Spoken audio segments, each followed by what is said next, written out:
Now, I could do a half an hour on this subject alone and put us all to sleep, but instead I want to touch on 4 high points about tires that I think you can keep on your mind as you go shopping for them. First thing to know is the big concept, which is your tire isn't this big blob of rubber. There's a lot of engineering going in here, a structure that is built to operate a certain way, not just hold air. And unlike just about any other part of your car, this one changes shape rather dramatically when it's working. That's an amazing thing to keep in mind as well.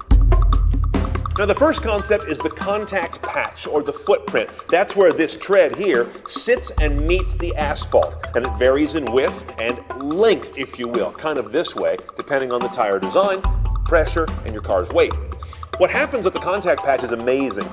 That footprint allows 3 major things to happen. First of all, for power to be applied to the road as the wheel is turning one way in relation to the car, and for braking to happen as the wheel is being resisted kind of in the opposite rotating direction in relation to the car. And then you've got the other 2 axes, which is kind of out and in laterally across the tire. That's how cornering happens, and you get that nice grip.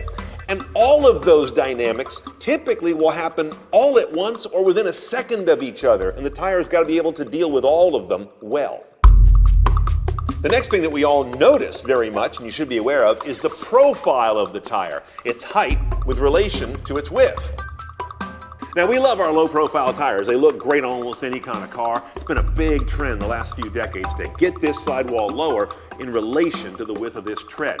But what does that is the frame inside the tire. They're called the belts. They're made of either polyester or steel, and they don't just bring that profile down. When you do that, you change the nature of how the tire operates in 2 kinds of loads. One is radial load, the load that comes, if you will, kind of vertically down on the tread. The stiffer this is, that may change the ride comfort. You get more drumming in the car. You get less of a soft, compliant ride. And this low-profile tire also has a very different behavioral for lateral loads, which is sort of this side-to-side load. Think of it as a cornering load for the most part. This low-profile sidewall is stiffer. The tire's going to kind of scoosh less left to right as you go in and out of a corner. That's great for performance, but that can also harshen up your ride because there's less give in this overall design. It's a trade-off between that sharp performance and that comfortable, compliant ride quality.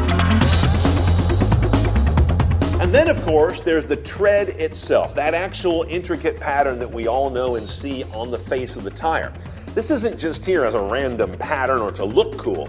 The ideal tire, to be honest, has no tread. If you're driving in perfect conditions on a dry piece of pavement on a summer day, like this slick right here, it puts the maximum amount of rubber on a dry, clean, smooth piece of pavement. But that's not the real world. So our tires on passenger cars do have tread.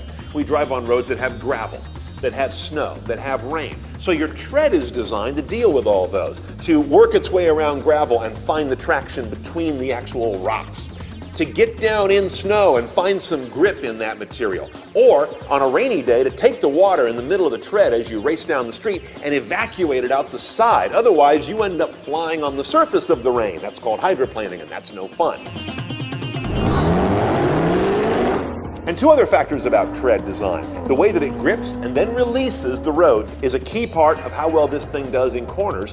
Is it going to create oversteer or understeer? All tires have some slip as they turn, but the nature of that allows the car maker to dial in the cornering behavior they want in their overall vehicle.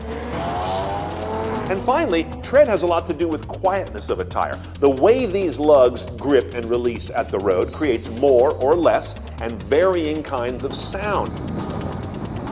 That's where all the road noise you hear from tires comes from, and that's a big deal on luxury cars in a different way than on sports cars. The last thing I want to bring to your attention is rolling resistance. What it takes for this tire to roll down the road varies dramatically by its design. The really grippy, wide, sticky tire is going to be great at cornering, accelerating, and braking, but perhaps require more energy just to keep the car moving at a set speed, let alone to accelerate it. And that's not a good guy in an era when automakers are looking everywhere to save even a few drops of gas per mile. Now, it used to be that low rolling resistance tires, which you'll find on many very high efficiency cars, were awful. They were like having a 3-day-old bagel mounted on each wheel. Now, they tend to be pretty decent performance tires. Not extreme, but acceptable. They're much better at having a quiet ride, pretty good performance, and actually looking good as well. Oh, by the way, if you want to know what all this stuff on the side of the tire means, it calls out much of the technology within it, and we did a separate piece on this a little while ago about how to read your sidewalls. It's important for the tires you've got, but especially for the ones you're considering buying. I'll put a link into our episode 64 show notes to take you right to that piece, and that's at cnetoncars.com. More car tech demystified right now at cnetoncars.com. Click on Car Tech 101.